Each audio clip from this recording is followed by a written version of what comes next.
अल्लाहुम्मा आति नफ्सी तक़वाहा व ज़क्किहा फ़अन्त ख़ैरु मन ज़क्काहा अन्त वलियुहा व मौलाहा अम्मा बअद फ़अऊज़ु बिल्लाहि स्समीइल अलीम मिनश शैतानिर रजीम मिन हम्ज़िही व नफ़्ख़िही व नफ़्थिही बिस्मिल्लाहिर रहमानिर रहीम शहरु रमज़ानिल्लज़ी उन्ज़िल फ़ीहिल क़ुरआन हुदल लिन्नास व बय्यिनातिन मिनल हुदा वल फ़ुरक़ान फमन शहिद मिनकुम अश-शहर फलयसुम।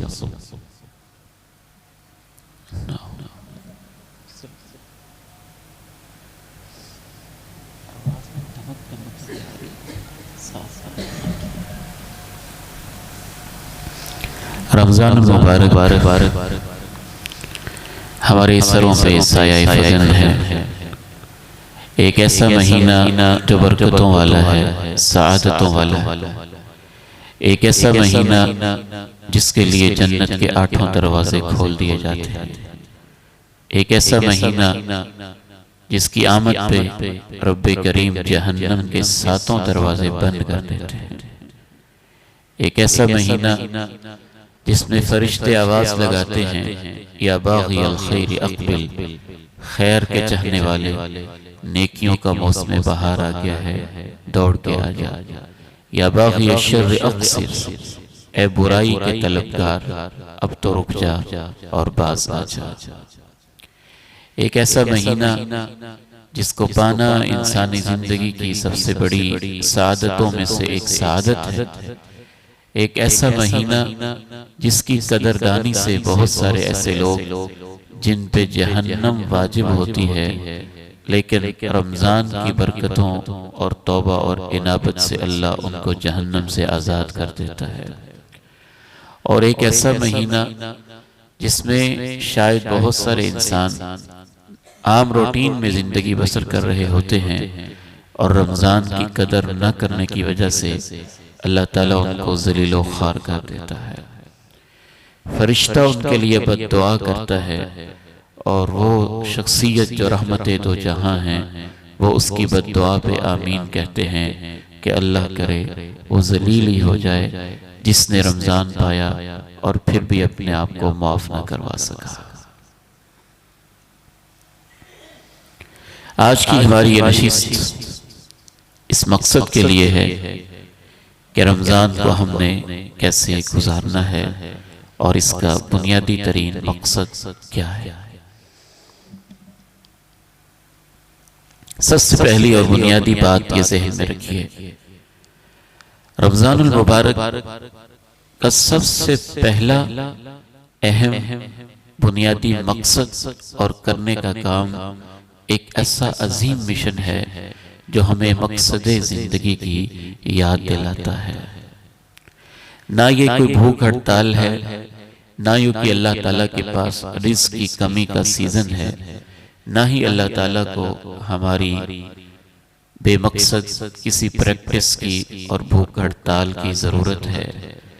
असल में ईमान की तजदीद है, अल्लाह ताला के साथ अहद की तजदीद है, अल्लाह ताला की किबरियाई का इंसान की ज़िंदगी के अंदर इजहार है। फरिश्ते अल्लाह की इबादत करते हैं, पूरी कायनात अल्लाह की इबादत में है, ज़मीन उसके सामने झुकी हुई है, आसमां उसके हुक्म के मुताबिक हमारे सरों के ऊपर छत की तरह खड़े हुए हैं। सूरज उसके इज़न से तुलू होता है, उसी के इशारे से गुरूब होता है। चांद की चांदनी उसी की इनायत है, समंदरों की लहरें और उसकी ठाठें उसी के इज़न की पाबंद हैं। पहाड़ों की चोटियां और केटों की बुलंदियां अल्लाह ताला ही के अमर से ये पूरी कायनात का निज़ाम चल रहा है।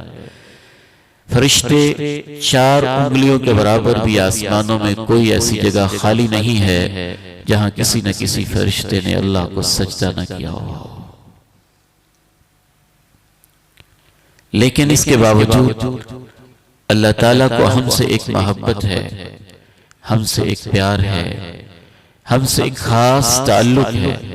अल्लाह रब्बुल इज़्ज़त की ज़ाते गिरामी को मेरे साथ और आपके साथ वो जो ताल्लुक है वो इतना खूबसूरत और इतना अजीम है कि पूरी कायनात जो अल्लाह का हुक्म मान के चलती है, तो इस वजह से कि उनके अंदर हुक्म की नाफरमानी करने की सलाहियत और ताकत ही नहीं है।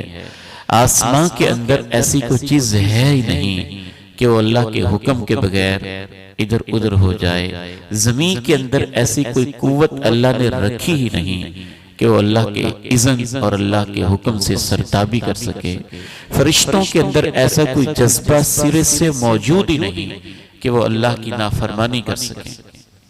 रब्बुल आलमीन अरहमुर राहिमीन मुझसे और आपसे ये चाहते हैं कि ये 4-5 फुट के वजूद वाला, 5-6 फुट के वजूद वाला ये उबैदुर रहमान, ये राजेवाल के बासी, जो हर तरह से मेरी नाफरमानी कर सकते हैं, जो गुनाह पे आए तो गुनाह कर सकते हैं, हराम पे आए तो हराम खा सकते हैं, बदकारी पे आए तो बदकारियां कर सकते हैं, गालियों पे आए तो गालियां दे सकते हैं। जिस तरह का ये काम करना चाहें मैंने इनको आज़ादी दी है। एक ऐसा महीना हो जिसके अंदर ये अमलन बाकायदा तौर पे सिर्फ मेरी रजा के लिए मेरे सामने ये इजहार करें कि अल्लाह तूने हमें मर्जी दी है, लेकिन हम अपनी मर्जी चलाएंगे नहीं, इशारे तेरे होंगे, मानेंगे हम। बहुत बड़ा मकसद है रोजे का। अफजल भाई आवाज को साफ कीजिए, जैसे रूटीन में होती है ना, आवाज आपकी थोड़ी डिस्टर्ब कर रही है। तो बहुत बड़ा मकसद है। देखिए, ये प्रैक्टिस आम दिनों में हमारी जिंदगी के अंदर नहीं होती। जिस खूबसूरती के साथ उसका इजहार रोजे के अंदर होता है, किसी और इबादत में उतना वाज़े इजहार नहीं होता है। जब कोई नहीं खाता है और पेट में कोई भूख नहीं होती है, सिर्फ अल्लाह का हुक्म समझ के हम सहरी खा रहे होते हैं, और शाम के 5 बजे 6 बजे जब आंटें कुल हो अल्लाह पड़ रही हैं, होंठ कांटे की तरह खुश्क हो रहे हैं, और दस्तरखान के ऊपर हर तरह का खाना लगा हुआ है, सिर्फ अल्लाह का हुक्म समझ के हम रुके हुए हैं। और जैसे ही अल्लाह अकबर, फजर के वक्त ये आलम है कि खाना सामने लगा हुआ है, खा रहे हैं, अल्लाह अकबर के आते ही ब्रेक लग जाती है। और मगरिब के वक्त ये आलम है, दस्तरखान सजे हुए हैं, खाना लगा हुआ है, लेकिन हाथ हरकत नहीं कर रहे, हत्ता के बंदे मोमिन सोच भी नहीं रहा कि मैं अज़ान से पहले ही खा लूं। उसके ऊपर ईमान की ऐसी कैफियत है, जैसे ही अल्लाह अकबर होता है तो एक लम्हे की ताखीर के बगैर वो खाने के लिए आगे बढ़ जाते हैं। बंदा ये इजहार करता है कि ए अल्लाह, मैं तेरा बंदा हूं और मैं तुझे सबसे बड़ा मानता हूं। पहला मकसद ये है, ये ईमान की तजदीद है कि मैं आजाद नहीं हूं, मैं तेरा बंदा हूं, मैं गुलाम हूं, तुझे बड़ा समझता हूं, मैं अपनी मर्जियां नहीं करता, तेरी मर्जी से जिंदगी गुजारता हूं। मेरा है ही क्या, सब कुछ तेरा ही तो दिया हुआ है। जहां तू उठाएगा उठ जाऊंगा, जहां तू बिठाएगा बैठ जाऊंगा, जहां तू चलाएगा चलूंगा, जहां तू रोकेगा रुकूंगा। जब तू कहेगा रुक जा, ना खा, नहीं खाऊंगा। जब तू कहेगा खा ले, खा लूंगा। जब मेरा पेट बिल्कुल आंतों के साथ चिमटा हुआ होगा और भूख मुझे सताती होगी और प्यास से मैं हलकान हो रहा हूंगा, तो कहेगा नहीं खाना, नहीं खाऊंगा। छोटा सा मकसद नहीं है, बहुत बड़ा मकसद है। लितुकब्बिरुल्लाह अला मा हदाकुम व लअल्लकुम तहतदून। हमने इन अल्फाज पे गौर ही कम किया। कुरान मजीद में जहां रमजान के महीने का तज़किरा है, तो इस आयत के आखिर में अल्लाह ताला ने इस मकसद को दो टोक वाशगाफ अंदाज में वाज़े किया। युरीदुल्लाहु बिकुमुल युस्र वला युरीदु बिकुमुल उस्र वलितुकमिलुल इद्दत वलितुकब्बिरुल्लाह अला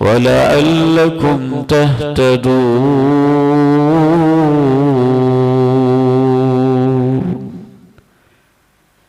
रमजान के महीने में अल्लाह ने कहा तुम बीमार हो जाओ ना रोजा रखना, तुम सफर पे चले जाओ ना रखना, बाद में गिनती पूरी कर लेना। देखो ये रोजा रखवा के मैं तुम्हें तकलीफ नहीं देना चाहता और मैं तुम्हारे ऊपर कोई बिला वजह की मुशक्कत नहीं करना चाहता कि बीमार भी हो तो फिर भी रोजा रखना ही रखना है, सफर पे हो तो फिर भी रखना ही रखना है। नहीं, मैं ऐसी कोई तंगी तुम्हारे ऊपर नहीं करना चाहता, मैं आसानी करना चाहता हूँ। लेकिन मैं ये भी चाहता हूँ कि तुम्हारी गिनती रमजान के महीने की पूरी रहे। मैं असलन तो ये चाहता हूँ लितुकब्बिरुल्लाह अला मा हदाकुम, कि तुम ऐसे बन जाओ कि तुम्हारे दिलों में अल्लाह की बड़ाई आ जाए, अल्लाह की किबरियाई आ जाए। अब हदीस के जरा इन अल्फाज पे भी गौर करें। रसूलुल्लाह सल्लल्लाहु अलैहि वसल्लम इरशाद फरमाते हैं मन साम रमज़ान ईमानन वहतिसाबन गुफिर लहू मा तक़द्दम मिन ज़ंबी। इमाम कायनात के एक एक लफ्ज पे कुर्बान जाइए, रुक के सोचा करें। आपने ये नहीं कहा जो रोजा रखेगा जिंदगी के सारे गुनाह माफ हो जाएंगे। नहीं, आपकी गलत फहमी है कि रोजा सिर्फ हम ही रखते हैं। दुनिया में ऐसे ऐसे लोग भी मौजूद हैं, हिंदुओं के जोगियों के अंदर मौजूद है, सिखों के अंदर मौजूद है, बुद्धिज्म के अंदर मौजूद हैं। ऐसे ऐसे लोग मौजूद हैं जो अपनी सेहत के लिए, जो अपनी डाइटिंग के लिए, जो परहेज के लिए, अपनी हेल्थ के लिए या किसी और मकसद के लिए 40-40 दिन रोजे रखते हैं, कई कई महीने रोजे रखते हैं। इमाम कायनात अलैहिस्सलातु वस्सलाम ने उन सारे रोजों को कैंसिल कर दिया। वो सेहत के लिए है या प्रैक्टिस के लिए है या आदत के लिए है या किसी मकाम तक पहुंचने के लिए है या रियाजत के लिए है। हत्ता के फौज के अंदर ऐसी ऐसी ट्रेनिंग्स के मरहले आते हैं जहां 3-3 दिन उनको भूखा रखा जाता है और कई कई ऐसी ट्रेनिंग्स दुनिया के अंदर पाई जाती हैं जहां हफ्ता हफ्ता भी लोग भूखे रहते हैं। उनके लिए कोई अजर नहीं है, अजर उसके लिए है सामा रमज़ाना ईमाना, जो रमजान के रोजे इस कैफियत के साथ रखता है कि अल्लाह तेरा बंदा हूं, तुझे मानते हुए ये सब कुछ कर रहा हूं। तो पहला काम रमजान के अंदर ईमान की तजदीद है और दूसरा काम नीयत की तजदीद है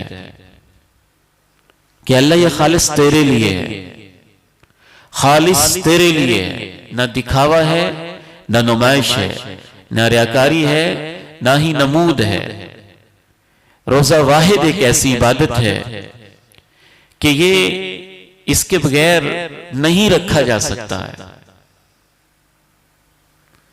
इबादत बाकी इबादत के अंदर रियाकारी दाखिल हो जाती है, लेकिन रमजान का रोजा जिस शख्स ने भी रखा हुआ है हकीकी माना में बहुत हद तक वो रियाकारी से पाक होता है। क्योंकि ऐसे मौके आते हैं वो खा सकता है, ऐसे मौके आते हैं वो पी सकता है जब उसे कोई नहीं देख रहा होता। अगर वो खा लेता है तो रोजा नहीं है, पी लेता है तो रोजा नहीं है, और जब उसे कोई नहीं देखता वो फिर भी नहीं खाता है, वो फिर भी नहीं पीता है, तो ये इस बात की अलामत है कि उसने रोजा सिर्फ अल्लाह की खातिर रखा हुआ है, अल्लाह की रजा के लिए रखा हुआ है और अल्लाह की जन्नत के शौक में रखा हुआ है और अल्लाह की चाहत में रखा हुआ है।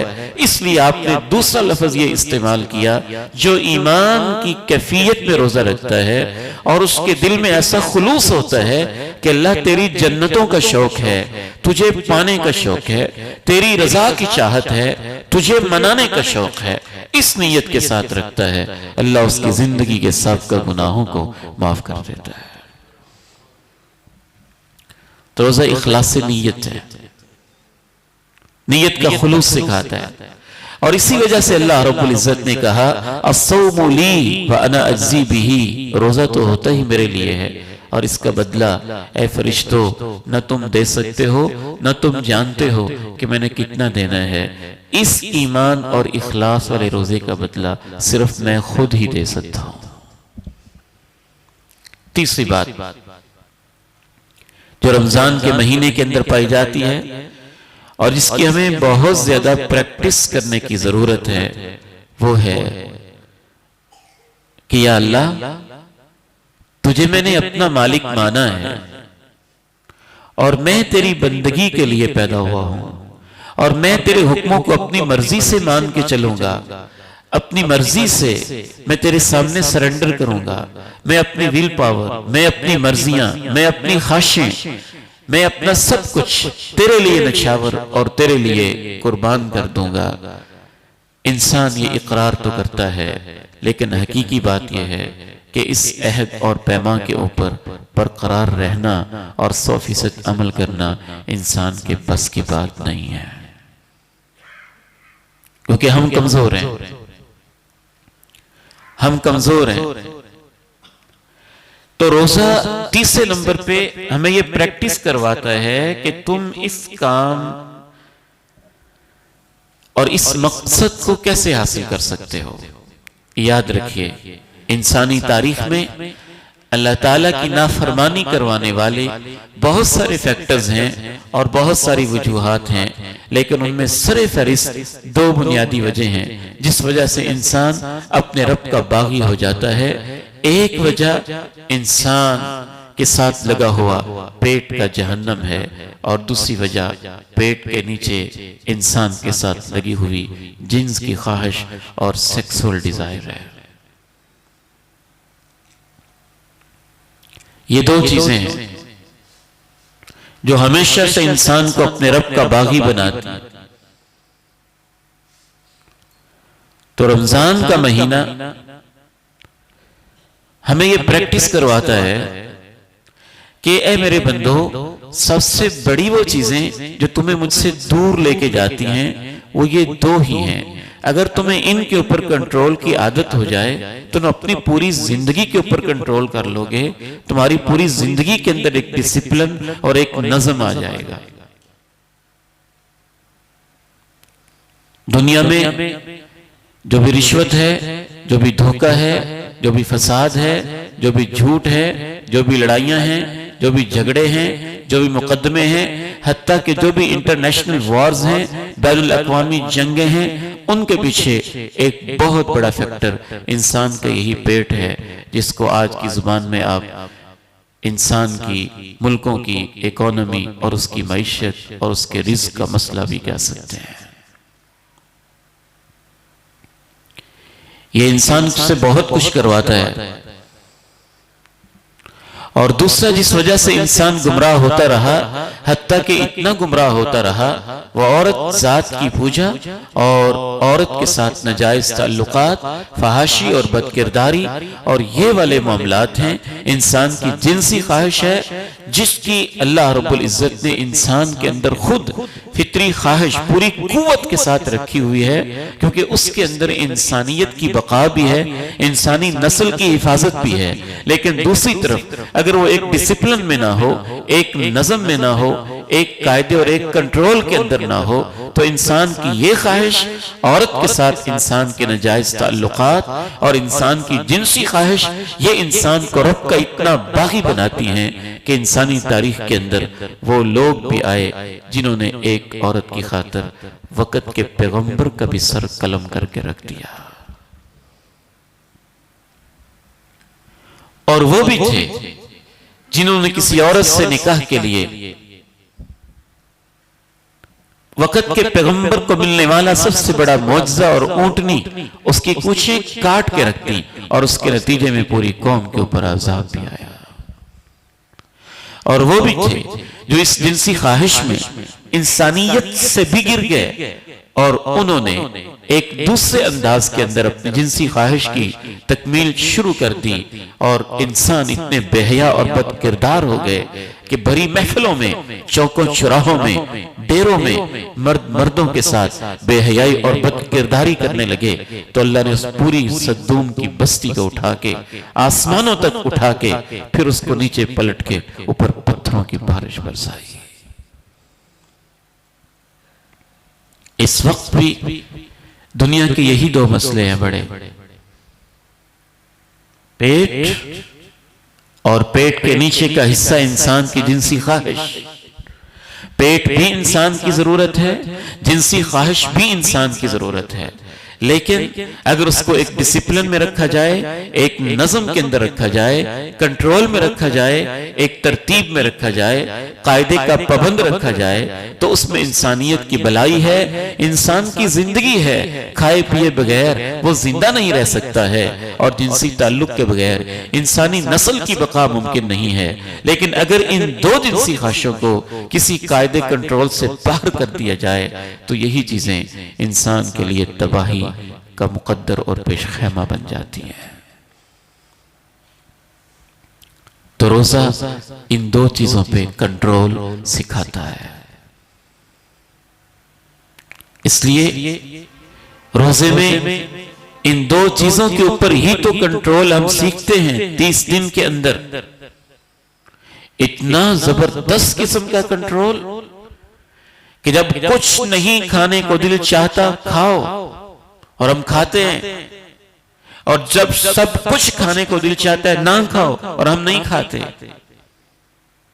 अपना ही घर है, अपना ही बेडरूम है, अपनी ही मंजिल है, और अपनी ही हलाल और पकीजा और तय्यब बीवी है, और किसी का कोई खतरा भी नहीं है, और अल्लाह ने उसको हुस्न और जमाल भी दिया है, और उस जोड़े को जवानी की नेमत भी दी है। रोजा ऐसा डिसिप्लिन सिखाता है कि तुम एक दूसरे के करीब नहीं जा सकते हो। और इस फलसफे को भी बयान करते हुए अल्लाह ताला ने कुरान मजीद के अंदर कह दिया कि मैं इसमें भी तुम्हारे ऊपर कोई इतनी सख्तियां नहीं कर रहा कि तुम्हारे लिए बर्दाश्त मुश्किल हो जाए। उहिल्ल लकुम लैलतुस सियाम रफ़तु इला निसाइकुम हुन्ना लिबासुल लकुम व अंतुम लिबासुल लहुम अलिमल्लाहु अन्नकुम कुंतुम तख्तारून अनफुसकुम फताबा अलैकुम फलआन बाशिरूहुन्ना वब्तगू मा कतबल्लाहु लकुम। मैंने तुम्हारे ऊपर पहले ये पाबंदी लगाई थी कि रात में भी तुम अपनी बीवी से इफ्तारी के बाद ताल्लुक कायम नहीं कर सकते हो। ऐ ईमान वालों, अब मैंने वो पाबंदी भी खत्म कर दी है, क्योंकि मेरा मकसद तुम्हें सिर्फ एक प्रैक्टिस करवाना है कि अपनी जिन्स के ऊपर, अपनी ख्वाहिश के ऊपर कंट्रोल कैसे करना है, और इस मुंह जोर घोड़े को लगाम कैसे देनी है। इसलिए मैं तुम्हें इस मामले के अंदर भी ज्यादा मशक्कत नहीं दे रहा।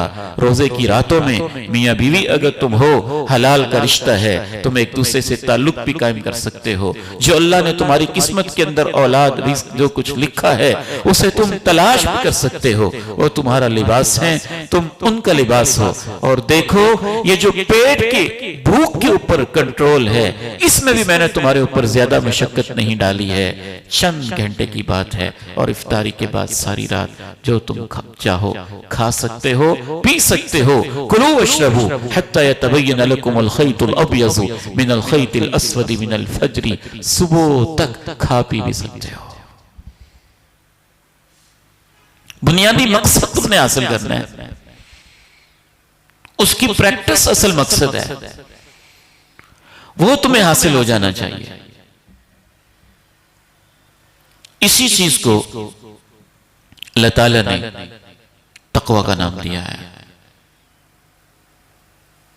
कि इंसान के दिल में यह कैफियत पैदा हो जाए कि मेरा एक रब है, मैंने उसकी मान के चलना है, और इंसान के अंदर ऐसा डिसिप्लिन आ जाए कि जहां वो रोके वो रुक जाए, चलाए और चल पड़े। अपने पेट के ऊपर और जिनसी ख्वाहिश के ऊपर वो कंट्रोल और जब्त करना सीख ले। इसके नतीजे में इंसान के जो किरदार की तामीर होती है, और जो उसके किरदार के अंदर बुलंदी आती है, उसी को अल्लाह ने तक़वा का नाम दिया। या अय्युहल्लज़ीना आमनू कुतिबा अलैकुमुस सियामु कमा कुतिबा अलल लज़ीना मिन क़ब्लिकुम लअल्लकुम तत्तक़ून। तीन बातें हो गई। पहली चीज, जिस तरीके से हमने रमजान गुजारना है वो ईमान की कैफियत है। दूसरी चीज, जिस तरीके से हमने रमजान को गुजारना है वो इखलास से नीयत की कैफियत है। और तीसरी चीज, जिस प्रैक्टिस के लिए हमने रमजान गुजारना है वो तश्कील किरदार, तकवा और अपनी ख्वाहिशात के ऊपर अल्लाह की खातिर कंट्रोल करना और अपने ऊपर जबर करना और अपने आप को अल्लाह की शरीयत का पाबंद बनाना, खुसूसन पेट की ख्वाहिश पे और जिन्स की ख्वाहिश के ऊपर कंट्रोल करना, ये तीसरी वो कैफियत है जो रमजान हमारे अंदर पैदा करना चाहता है और जिस तरीके से हमने रमजान को गुजारना है। और चौथी चीज, इसके बावजूद भी अगर तुमसे कभी गलती हो जाए, और मैं जानता हूं कि तुमसे गलती हो जाएगी, तुम इंसान हो, तुम्हारी गलती हो जाना ये मेरे लिए मसला नहीं है और तुम्हें माफ करना ये मेरे लिए मसला नहीं है।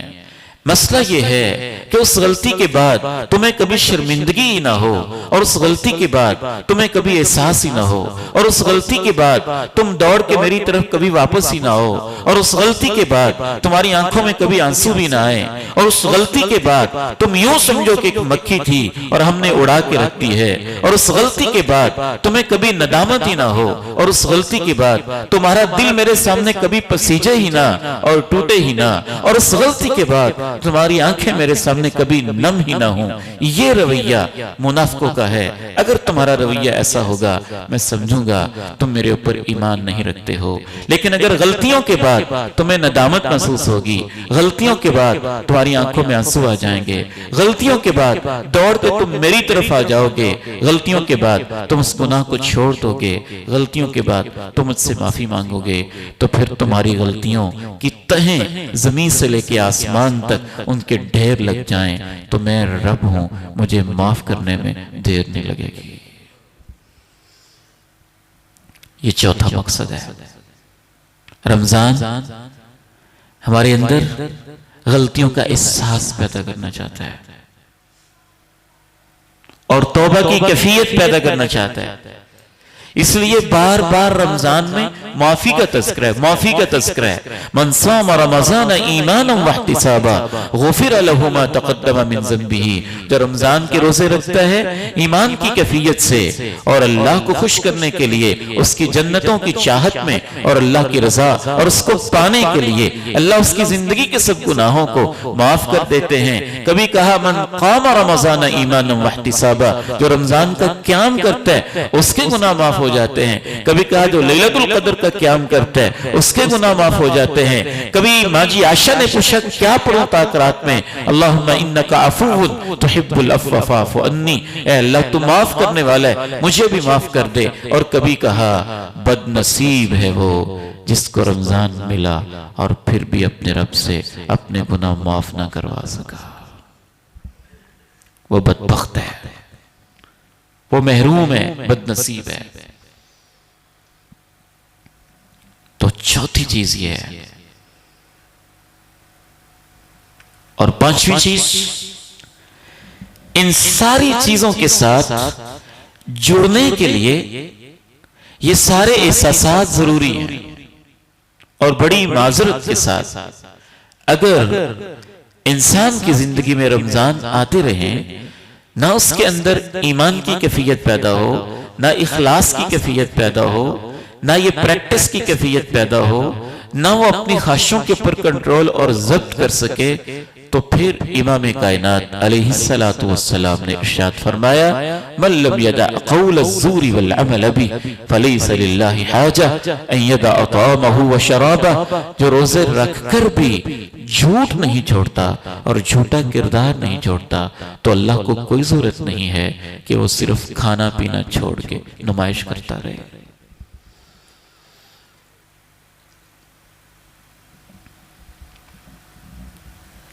आपने अपने गुलाम को अपनी दुकान पे बिठाया, अपने नौकर को, मुलाजिम को दुकान के गल्ले पे बिठाया और आपने उससे कहा कि गल्ला आपके पास अमानत है,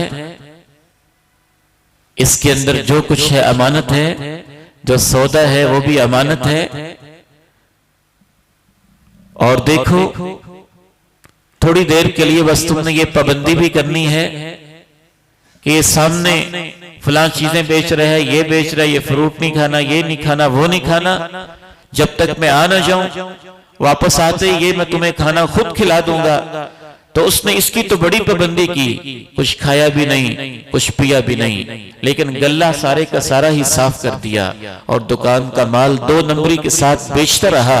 तो वो मुलाजिम जो परहेजगार और आपका नौकर बनने की ऊपर से नुमाइश और तकल्लुफ कर रहा है, जब आपको पता चलेगा कि अंदर खाते तो इतना बेईमान है और वैसे मुझे कह रहे हैं देख लें 3 घंटे हो गए मैंने कुछ खाया भी नहीं है, आपने कहा था ना, मैं उस फ्रूट वाले के पास भी नहीं गया और मैंने आइसक्रीम को चख के भी नहीं देखा है, फिर आपको पता चले कि ये तो 10 रुपए की 100 की इसने आइसक्रीम नहीं ली और 10,000 की चोरियां कर गया है और एक सेब इसने नहीं खाया है और मेरी दुकान का लाख का कीमती सामान इसने आगे पीछे और उसके अंदर करप्शन कर ली है, तो उस नौकर के बारे में आपका क्या ख्याल होगा? कभी कभी मुझे डर लगता है कि हम अल्लाह के साथ ऐसे तो नहीं कर रहे। देख ले अल्लाह, मैं 12 घंटे भूखा रहा हूं, मैं 10 घंटे प्यासा रहा हूं, लेकिन उस भूख और प्यास का मकसद क्या था? उस 10 घंटे के अंदर न मैंने किसी की बेटी को माफ किया, न मैंने किसी वीडियो से अपनी आंखें बंद की, न मैंने गंदे मनाजर से अपनी आंखों को महफूज रखा, न मैंने दुकान पे बैठ के झूठ बोलना छोड़ा, न मैंने धोखा देना छोड़ा, न मैंने करप्शन छोड़ी, न मैंने बेहयाई छोड़ी, न मैंने बदकिरदारी छोड़ी, न मैंने गलत ताल्लुकात छोड़े, न मैंने नाजायज ख्वाहिशें छोड़ी, न मैंने 2 नंबरियां छोड़ी और न ही मैंने लोगों की इज्जतों पे हाथ डालने छोड़े। तो 10 घंटे के लिए अपनी हलाल बीवी के पास अगर मैं क्या नहीं भी और मेरी आदतें जिना और बदकारी की वैसे ही रही, तो क्या मैं अल्लाह के साथ वही नहीं कर रहा जो उस दुकान वाले के साथ उसका वक्ती मुनाफिक किस्म का मुलाजिम और नौकर कर रहा है? इसके लिए मेहनत तो करनी पड़ेगी और ये तब होगी जब उसका एक मकसद हो और उसको सामने रखते हुए हम रोजा रख रहे हैं। हमारे सामने रोजा बराए रोजा ना हो, इसलिए ना हो कि सब सैरी कर रहे हैं तो मैं भी कर लूं, नहीं करूंगा तो बाद में खाना कहां से मिलेगा, सब इफ्तारी कर रहे हैं तो साथ मैं भी बैठ जाता हूं, नहीं बैठूंगा तो फिर मैं बाद में कहां से खाऊंगा, सारे उठ रहे हैं तो मैं भी उठ जाता हूं, नहीं उठूंगा तो बाद में मुझे कौन पका के देगा। अगर इस तरह की कोई कैफियत रही है तो यकीन मानिए वो रोजे की एक्टिंग है, रोजा नहीं है। बिल्कुल ऐसे ही जैसे वो मां जिसका बेटा जुदा हो गया है और उसके जिगर का टुकड़ा उससे लैदा हो गया है और वो उसके ऊपर रो रही है, और एक वो औरत जो उसको देख के रोने की एक्टिंग कर रही, उसको दिखाने के लिए कि मुझे भी बड़ा दुख है, एक्टिंग कर रही है। जैसे उनका दुख एक जैसा नहीं है, वैसे ही उस बंदे का रोजा जो इस नीयत से रखता हो कि मैंने रमजान के अंदर अपने अंदर ये चेंज पैदा करनी है, और उसका रोजा जो कहते हो बस रोजा ही रखना है ना, बाकी भी रोजा रख के सो जाएंगे और शाम को सबके साथ इफ्तारी कर लेंगे। इन दोनों रोजों की ना कैफियतें बराबर हैं, ना इनका सवाब बराबर है, ना इनका अजर बराबर है। ये बहुत अहम मसला है मेरे लिए भी और आपके लिए भी। आगे बढ़ते हैं। इंसान के अंदर ये फीलिंग्स मुस्तकिल पैदा करने के लिए और उसको वाकई अल्लाह का बंदा बनाने के लिए 30 दिनों के अंदर एक तरफ ये प्रैक्टिस करवाई जाती है और दूसरी तरफ उसकी फिक्री तौर पे, ज़हनी तौर पे उसकी तरबियत की जाती है।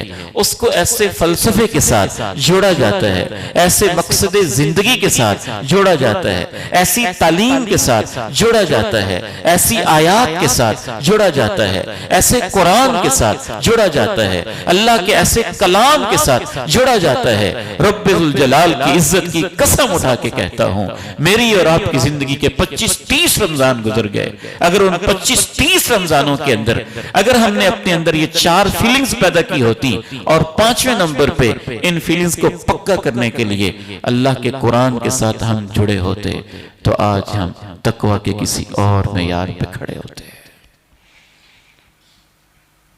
तो 5वें नंबर पे फिक्री तरबियत के लिए रमजान हमें कुरान से जोड़ता है। इसको पढ़ो। यह ज़ाब्ता जिंदगी है, यही दस्तूर हयात है, यही मंशूर हयात है, यही तुम्हारी जिंदगी का आइन है, यही तुम्हारे लिए डूज हैं, यही तुम्हारे लिए डोंट्स हैं, यही तुम्हारे लिए गाइडलाइन है, यही तुम्हारी जिंदगी का खाका है। इसी के साथ तुमने जुड़े रहना है, दिन के अंदर भी इसको पढ़ना है और रात में थके होके मेरे कलाम को सुनना है। शहरु रमज़ान अल्लज़ी उन्ज़िल फ़ीहिल क़ुरआन, रमजान का महीना वो है जिसमें कुरान को उतारा गया है। इन्ना अंज़लनाहु फी लैलतिल क़द्र वमा अदराका मा लैलतुल क़द्र लैलतुल क़द्रि खैरुम मिन अल्फ़ि शहर तनज़्ज़लुल मलाइकतु वर्रूहु फ़ीहा बिइज़्नि रब्बिहिम मिन कुल्लि अम्र सलामुन हिया हत्ता मत्लइल फ़ज्र। उसके साथ जुड़ जाना, ईमान के लिहाज से, पढ़ने के लिहाज से, नाजरे के लिहाज से, तजवीद के लिहाज से, तिलावत के लिहाज से, तर्जमे के लिहाज से, फहम के लिहाज से, तफसीर के लिहाज से, अमल के लिहाज से, दस्तूरे जिंदगी बनाने के लिहाज से, और फिर लोगों तक उसको पहुंचाने के लिहाज से, और फिर सब इंसानों की जिंदगी में और अपनी जिंदगी में और अपने खानदान में उसको लागू करने के लिहाज से कुरान ओढ़ना बिछौना बन जाए। ये रमजान का मकसद है।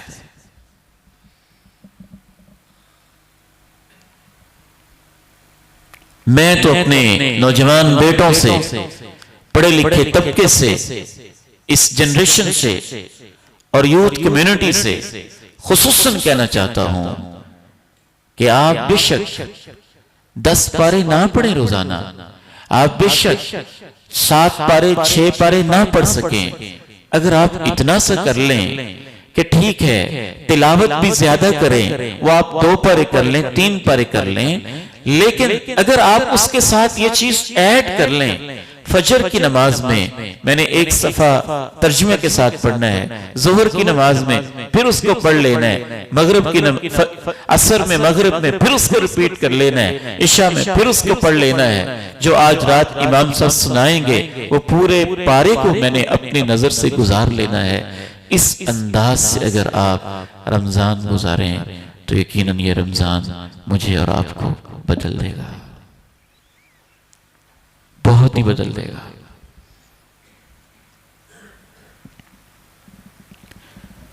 कोई प्लान ऐसा बनाएं, कोई खाका ऐसा बनाएं कि हम कुरान मजीद के साथ जुड़ जाएं, हिफ्ज के लिहाज से जुड़ जाएं। 25-30 साल, 20 साल, 15 साल, ऐ मेरे बेटे, मेरी बेटी, मेरे भाई, मेरी बहन, आपकी जिंदगी गुजर गई और 25-30 रमजान हमने गुजार लिए, और 25-30 रमजान के बाद भी आपको अगर सिर्फ नमाज में कुल हो अल्लाह ही आती है और कुल औज़ बि रब्बिन नास ही आती है, तो फिर ये घाटे का सौदा ही है ना।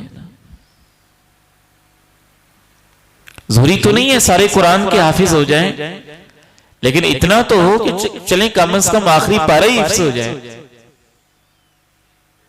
आखिरी पाव ही हो जाए, आखिरी आधा पारा ही हो जाए।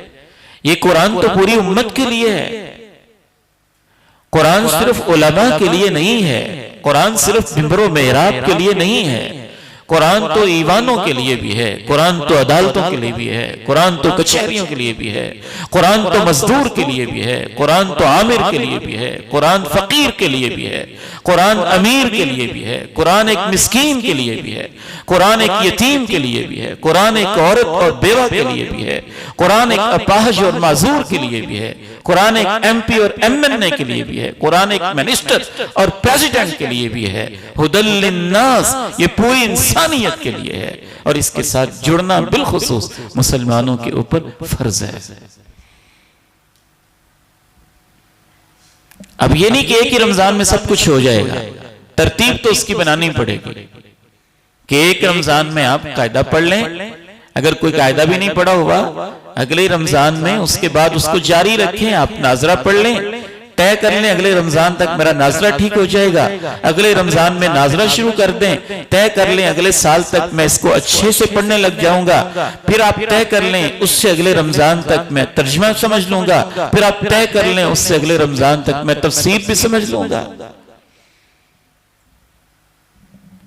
कोई विजन बने तो सही, कोई मकसद बने तो सही, वो सामने आए तो सही कि नहीं मैंने कुरान मजीद से जुड़ना है। इस कायनात में सबसे लजीज चीज अगर कोई है तो वो अल्लाह का कुरान है। जिसके लिए फरिश्ते उतरते हैं तो वो अल्लाह का कुरान है। जिसको अल्लाह सबसे ज्यादा मोहब्बत के साथ सुनते हैं तो वो अल्लाह का कुरान है।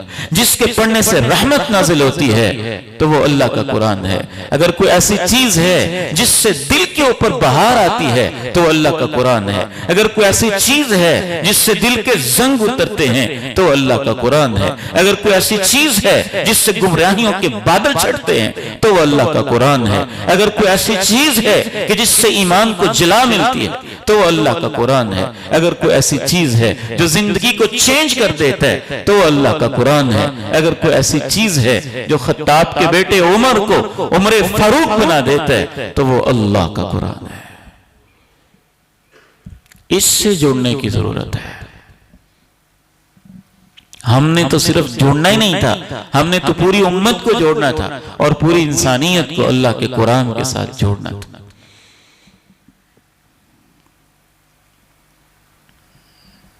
अपनी औलादों को जोड़ें, बीवी बच्चों को जोड़ें, घर वालों को जोड़ें, दोस्तों को जोड़ें, सोसाइटी को जोड़ें, मुआशरे को जोड़ें अल्लाह के कुरान के साथ। आगे बढ़ते हैं। जब ये 5 काम हो जाएंगे तरतीब से दोबारा ज़हन में रखिए। रमजान सबसे पहले ईमान की तजदीद करता है, अल्लाह की किबरियाई का एहसास पैदा करता है। तुम आजाद नहीं हो, किसी के बंदे हो। दूसरी चीज, रमजान के रोजे हमारे नीयत की तजदीद करते हैं। तीसरी चीज, ये हमारे अंदर किरदार की तश्कील करते हैं, तक़वा पैदा करते हैं। चौथी चीज, ये रोजे जो है हमें तौबा की तरफ माइल करते हैं। और पांचवी चीज, ये हमारा कुरान से ताल्लुक मजबूत करते हैं। और छठी चीज, रमजान के रोजे अल्लाह के बंदों के साथ हमारा ताल्लुक खूबसूरत बनाते हैं। जमीन रब की है, आसमां रब का है, पानी उसका दिया हुआ है, हवाएं उसकी हैं, तेरे हाथ उसके हैं, तेरी आंखें उसकी हैं, ये पलकें उसकी हैं, ये भवें उसकी हैं, ये सफेदी उसकी इनायत है, ये स्याही उसकी इनायत है, आंखों की बसारत उसकी दी हुई है, कानों की समात उसकी इनायत है, हाथों के अंदर पकड़ने की सलाहियत उसी ने दी हुई है, जुबान की कुव्वत नुत्क उसी की मेहरबानी और उसी के फजलो करम से है, कदमों की आहट और इनका चलना उसी की मेहरबानी और उसी के फजलो करम से है, दिमाग और उसका सोचना मेरे रब ही का करम है। इस पूरे प्रोसेस के अंदर ये जमीन भी उसकी, आसमां भी उसका और तू भी उसका। जो तूने माल कमाया है वो भी उसका है और जो तूने फसल उगाई है वो भी उसकी है। रमजान के महीने में दिल खोल के अगर तू वाकयातन अपने आप को मेरा बंदा समझता है, अगर तू वाकयातन अपने आप को मेरे हवाले करता है, तो मैं तेरे ऊपर तब राजी हूं कि अल्लाह ने, मैंने अगर तुझे माल दिया है तो फिर वो मेरे बंदों पे लगा दे। ज़कात, इन्फाक, सदक़ात। 10 घंटे में तुझे इसलिए भूखा रखता हूं ताकि तुझे भूख का एहसास हो जाए, और मैं इसलिए प्यासा रखता हूं ताकि गरीबों की प्यास का एहसास हो जाए। रसूलुल्लाह सल्लल्लाहु अलैहि वसल्लम सबसे ज्यादा सदका और खैरात रमजान के अंदर करते थे, और ऐसे करते थे जैसे तेज आंधियां आती हैं। तो रमजान में इसका भी एहतिमाम हो। किसी गरीब मिस्कीन को आप इफ्तारी की दावत दें, बड़े खुलूस के साथ दें। ये लंबी चौड़ी तकल्लुफात वाली सियासी किस्म की मफादात पर मबनी पार्टियां, इसकी बजाय किसी गरीब मिस्कीन को अपने दस्तरखान पे बुला लें। किसी खैर के मरकज दीन के इदारे में पढ़ने वाले तलबा की आप खुफिया तरीके से इफ्तारी रखते, खाना रखते, अपने किसी गरीब अजीज का खाना रखते हैं, किसी यतीम का खाना रखते हैं, किसी बेवा के घर में आप इफ्तारी और सहरी का सामान पहुंचा दें, लेकिन वो ज़कात के माल से नहीं, सदके की नीयत से, डोनेशन की नीयत से, तबर्रो की नीयत से, नफली सदके की हैसियत से। ज़कात तो वैसे ही उसका हक है, वो तो आप पे जैसे फर्ज है आपने देनी है, तो फिर देखना इसमें क्या बरकत होती है, किरदार की तामीर और तश्कील कैसे होती है। खुज़ मिन अम्वालिहिम सदक़तन तुतहिरुहुम व तुज़क्कीहिम बिहा वसल्ली अलैहिम, इनके मालों से मेरे महबूब सदका ले ले, आप इनके मालों से सदका लेते रहेंगे तो इससे जाहिरी तौर पर भी पाक होते जाएंगे, इनका दिल भी पाक होता जाएगा और इनके लिए रहमत की दुआएं भी करना। आप दुआएं करेंगे, इनको सुकून मिलेगा। दुआएं लें, अल्लाह के पैगंबर की दुआएं, फरिश्तों की दुआएं, मसाकीन की दुआएं, यतामा की दुआएं, बेवाओं की दुआएं, मोहताजों की दुआएं, मरीजों की दुआएं। पाकिस्तान जैसे मुल्क में गरीब की जो जिंदगी है, हम शायद उसका तसव्वुर भी नहीं कर सकते। ऐसे ऐसे लोग यहां हैं जिन बेचारों का कि टांग फ्रैक्चर हो जाए, तकलीफ में आ जाएं, 6-6 महीने साल साल कराहते रहते हैं और उनके पास तो ऑपरेट करवाने की रकम और पैसा नहीं होता। तो रमजान हमारे अंदर ये चीज भी पैदा करता है। और सातवीं बड़ी खूबसूरत चीज है, जब ये 6 चीजें पैदा हो जाती हैं, 5 और ये 6 चीजें, दोबारा इनको गिन लीजिए। ईमान की तजदीद, नीयत का इखलास, तौबा का एहसास, तकवा और किरदार की तश्कील, कुरान के साथ ताल्लुक और अल्लाह की मखलूक से हमदर्दी। जब ये 6 चीजें पैदा हो जाती हैं तो फिर अल्लाह अपने बंदे से कहता है, अब तू मुझसे मांग, मैं तेरी मुरादें पूरा करता जाऊंगा। दुआ और रमजान, इनका आपस में बहुत गहरा ताल्लुक है।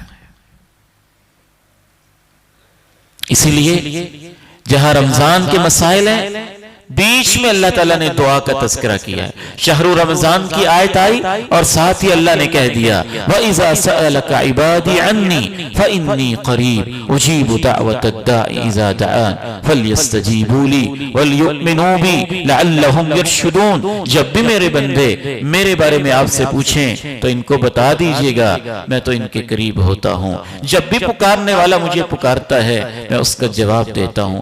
इन्हें भी तो चाहिए मेरी माना करें और इन्हें भी तो चाहिए मुझ पर यकीन रखा करें। ये मानेंगे, यकीन रखेंगे तो मैं इनको हिदायत देता जाऊंगा।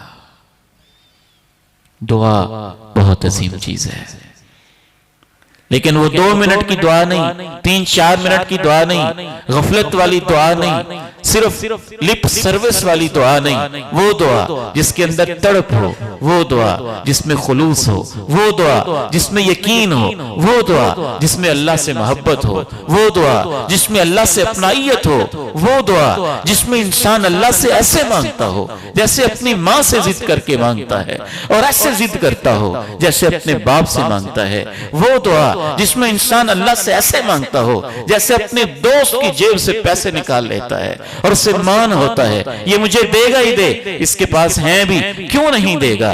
वो दुआ जिसमें अल्लाह के ऊपर एतमाद हो, अल्लाह के साथ अपनाइयत हो, अल्लाह की इज्जत और उसके जलाल की कसम है, ऐसी दुआ कभी रद्द नहीं होती है। ऐसा यकीन, ऐसा ईमान जनाब ज़करिया कब से अल्लाह से मांग रहे होंगे। हमने ये तो पढ़ा कि उनको बुढ़ापे में औलाद मिली, लेकिन जरा मेरे साथ मिलकर इस पे भी गौर करें, क्या उन्होंने जवानी में नहीं मांगा होगा? कब से मांगना शुरू किया होगा और उनको रब के ऊपर कैसा मान और कैसा यकीन होगा कि तू दे सकता है ना। और इतना यकीन एक दिन भी नहीं सोचा होगा कि पता नहीं देता है कि नहीं, मैं दुआ छोड़ ही दूं। नहीं, उनको यकीन था वो देगा, उसके पास क्या कमी है। ये भी यकीन था कि वो जब देगा उसी वक्त मेरे लिए बेहतर होगा, और ये भी यकीन था कि मैं मांगता जाऊंगा, मेरा एक अरब भी जाया नहीं होगा।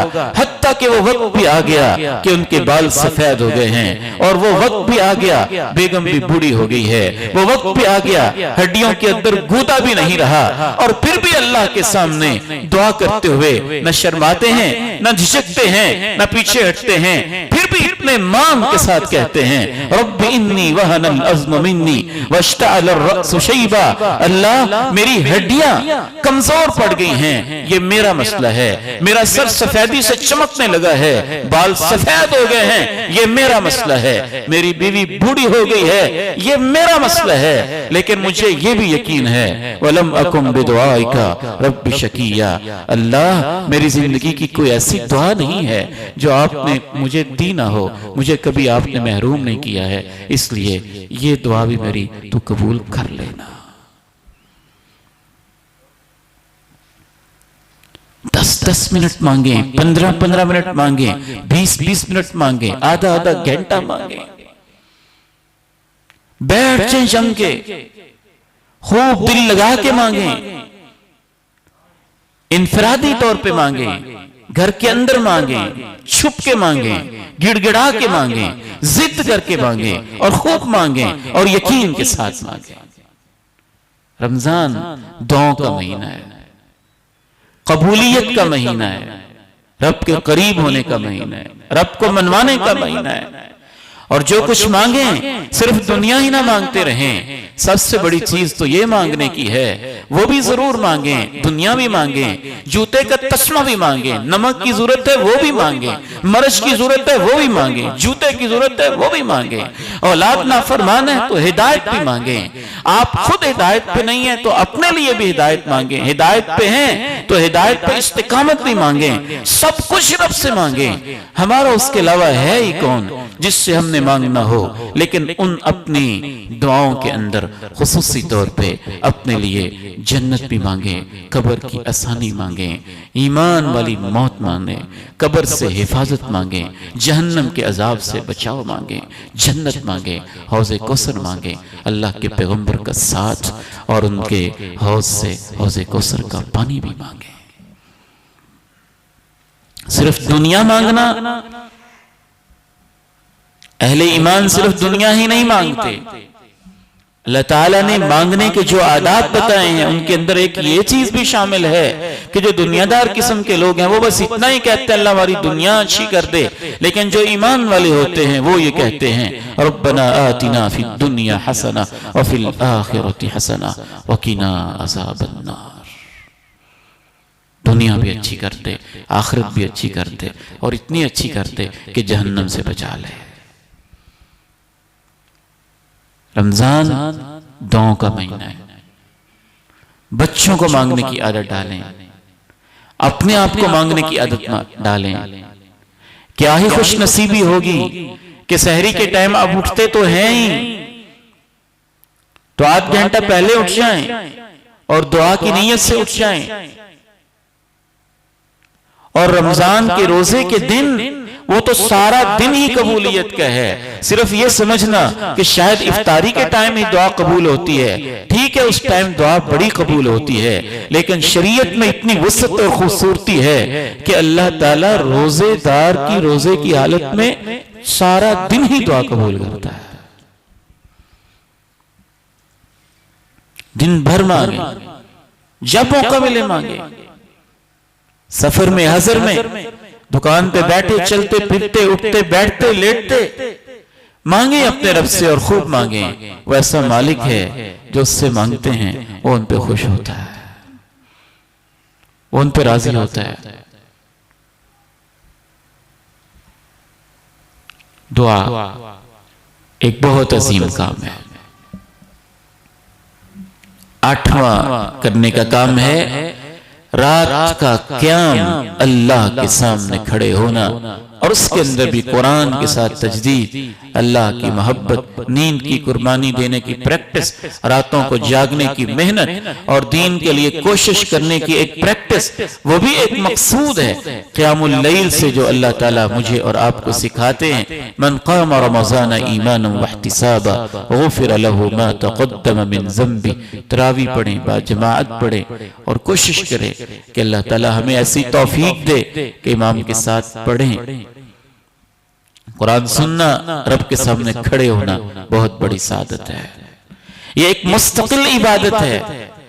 बाज लोग ये समझते हैं कि शायद रोजा क़याम करेंगे तो रोजा फर्ज हो जाएगा। हत्ता कि मैं समझता हूं वो बूढ़े और मरीज जो रोजा नहीं भी रख सकते हैं, क़याम अलहदा इबादत है, वो अलहदा से कर ले, ठीक है, उस वजह से रोजा फर्ज नहीं हो जाना। वो एक अलहदा इबादत है, रोजे अलहदा इबादत है, रोजे भी रखते जाएं, इबादत भी करते जाएं। अगर एक आदमी मरीज है, रोजा नहीं रख सकता, तरावी पढ़ सकता है, तरावी तो पढ़े, रोजों की कज़ा बाद में दे लेगा, तो इस सवाब से क्यों महरूम होता है? इसी तरह से कोई बुजुर्ग हैं बड़ी उम्र में, रोजा नहीं रख सकते, ठीक है, लेकिन अगर तरावी पढ़ सकते हैं तो पढ़े, क़याम है, इबादत है, वो सवाब हासिल करे, उससे अपने आप को महरूम न करें। ये चंद एक बातें थी और आखिर में चंद एक बातें मैं इस हवाले से भी करना चाहता हूं कि रमजान के इतने अजीम जो मकासद हैं और इतनी अजीम ये जो इबादत है, हम इन मकासद से महरूम क्यों रह जाते हैं, उसकी भी चंद एक वजूहात हैं। और सबसे पहली और बुनियादी वजह यह है कि हम इस मकसद के लिए बाकायदा सोच समझ के एक वियन के साथ रोजा रखते ही नहीं। हम रूटीन में रखते हैं, आदत के तौर पे रखते हैं, इसको वियन में लेके आए, मकसद में लेके आए, बाकायदा इसको जिंदगी का मकसद बनाए। सबसे पहली चीज गोया इसको आदत बना लेना रोजे को, जबकि ये इबादत है। और दूसरी चीज, रोजे का एक अजीम मकसद था खाने पीने के ऊपर कंट्रोल करना, लेकिन हम रमजान में आम रूटीन से ज्यादा खाते हैं, ज्यादा पीते हैं। हम वो प्रैक्टिस होने ही नहीं देते। मैं ये नहीं कहता कि इंसान भूखा रह जाए, लेकिन गैर मामूली तौर पे खाना और इसी में ही लगे रहना। सहरी का वक्त भी किचन में हमारी बहनों का गुजर जाए और इफ्तारी के भी 2-3 घंटे 2-3 डिशेस तैयार करने के अंदर गुजर जाएं, और उस वक्त तक इफ्तारी पूरी ना हो जब तक दस्तरखान में 2-4 तरह के खाने लगा हूं। बहुत ज्यादा तकल्लुफात ये रोजे की मकसदियत को जख्मी कर देते हैं। खाने में कुछ सादगी, म्याना रवि, जरूरत के मुताबिक उसको लाना चाहिए, उसमें हमारी सेहत का भी फायदा है और जो रोजे का मकसद है उस लिहाज से भी वो मुफीद चीज है। और तीसरी चीज, रमजान में ज्यादा सोना। शायद आम दिनों में लोग इतना नहीं सोते जितना रमजान के अंदर सोते हैं। ज्यादा खाते हैं तो फिर ज्यादा नींद भी आती है। इमाम गजाली रहमहुल्लाह ने एक मकाम पे लिखा है कि जो शख्स ज्यादा खाता है, ज्यादा पीता है, उसका लाजमी नतीजा होता है कि उसको नींद भी ज्यादा आती है, उसका लाजमी नतीजा होता है वो वॉशरूम भी ज्यादा जाता है, उसका लाजमी नतीजा होता है उसको हाजत भी ज्यादा होती है, उसको लाजमी नतीजा होता है उसको पेशाब भी ज्यादा आता है। इमाम गजाली ने तो यहां तक लिखा उसका फिर लाजमी नतीजा होता है लोग इबादत कर रहे होते हैं और वो ज्यादा खाने पीने की वजह से लैट्रिनों के चक्कर लगाता रहता है या फिर सोया रहता है। अल्लाह ने रुख्सत दी है, खाएं पिएं, लेकिन दरमियाना हिसाब रखें, इतना जिससे रोजा पूरा हो जाए। गैर मामूली जरूरत से ज्यादा खाना और तकल्लुफात में पड़ना, मैं ये नहीं कहता कि हराम है, लेकिन मैं ये जरूर कहता हूं कि वह रोजे के मकसद को कमजोर कर देता है। ज्यादा सोना। और चौथी वजह कि आदत को बदलने का हमारा इरादा ही नहीं होता कि मैं इस रमजान के अंदर ये आदत छोड़ूंगा। अगर एक बंदे को सिगरेट की आदत है और वो पक्का आज़म कर ले कि इस रमजान के अंदर मैंने आदत खत्म करनी ही करनी है, तो एक बेहतरीन मौका है, वो छोड़ सकता है। और एक बंदे को बेहया मनाजिर देखने की आदत है और वो तहिया कर ले कि नहीं, मैंने इस रमजान के अंदर इस आदत से जान छुड़ानी ही छुड़ानी है, तो रमजान में भी अगर नहीं छुड़ा सका तो फिर कब छुड़ाएगा? तो उसके पास ये मौका मौजूद है। अगर किसी को गलत ताल्लुकात की आदत है तो रमजान के अंदर वो अज़म कर ले कि मैंने इस रमजान में ये इस आदत से जान छुड़ानी है, तो वो छुड़ा सकता है। गीबत की आदत है तो ये तसव्वुर कर ले कि मैं इस पीने के एक घोंट से तो बच गया हूं, और मैं रोटी के एक नवाले से तो बच गया हूं, और मैं गीबत करके अपने मुर्दा भाई का गोश्त मुसलसल खा रहा हूं, तो ये पानी के घोंट और रोटी के नवाले से बचने का फायदा ही क्या है? तो ये सोच, इस तरफ हम सोचते नहीं कि इन आदतों से मैंने जान छुड़ानी है। और पांचवी उसकी वजह, सोशल मीडिया में कमी ना लाना। रमजान के अंदर एक उसका पॉजिटिव इस्तेमाल है, वो आप करें, उसको भी थोड़ा महदूद करते हैं। और बेमकसद ब्राउजिंग पे लगे रहना, फेसबुक पे लगे रहना, व्हाट्सएप पे लगे रहना, टिकटॉक पे लगे रहना और घंटों गुजारना, और बाज़ दफा ये कह देना कि इसके बगैर रोजा गुजरता ही नहीं है, फिर वो रोजे की एक्टिंग ही गुजरेगी, मकसद तो पूरा नहीं होगा। और छठी वजह उसकी ये होती है, जब हम रमजान में जितनी मेहनतें करते हैं, रमजान के बाद उसी शौक के साथ वो नेकियों के महल गिराना शुरू कर देते हैं। अगर एक दिन आप एक दीवार बनाएं और अगले दिन उसको गिराएं, फिर अगले दिन बनाएं, फिर अगले दिन गिराएं, फिर थोड़ी सी बनाएं, फिर उतनी गिराएं, तो वो मकान कभी पूरा नहीं होगा और दीवार कभी मुकम्मल नहीं होगी। एक साल के रमजान में चंद आप नेकियां करें, ईद की रात और अगले ही महीने सब कुछ तलपट करके रखते हैं और गिरा के मुनहदिम करके रखते हैं, तो फिर तकवा की तामीर 25-30 साल के अंदर भी मुमकिन नहीं हो सकेगी। क्योंकि जो मेहनत की आपने उसको साथ ही गिरा दिया। इसके लिए एक आखिरी बात, 7वीं बात है, जिस वजह से रमजान हमारे अंदर ये चेंजेस नहीं लाता। हम अपनी कंपनी नहीं बदलते, दोस्ती नहीं बदलते, माहौल नहीं बदलते। चाहे वो माहौल गली मोहल्ले का हो या वह माहौल ऑनलाइन और मोबाइल व्हाट्सएप ग्रुपों का हो, जब तक माहौल नहीं बदलेगा इंसान नहीं बदलेगा। तो आर्जी तौर पे जो तब्दीली आती है रमजान के बाद, जब उस माहौल में वापस जाते हैं तो फिर वापसी की तरफ सफर उल्टे पांव वैसे ही शुरू हो जाता है। ये चंद एक गुजारिशात थी। रब करीम से दुआ है मुझे और आपको इन पे अमल की तौफीक नसीब फरमाए। तो आज हम इरादा कर लें इंशाल्लाह, चंद एक जो कमजोरियां हैं, सारी नहीं तो 1-2 से इस रमजान में जान छुड़ा लेंगे इंशाल्लाह। ऐसे हाथ खड़े करके इरादा कर लें और पक्का हो जाएगा इंशाल्लाह। चंद एक खूबियां जो हमारे अंदर नहीं है, इस रमजान में पैदा करने की कोशिश करेंगे इंशाल्लाह।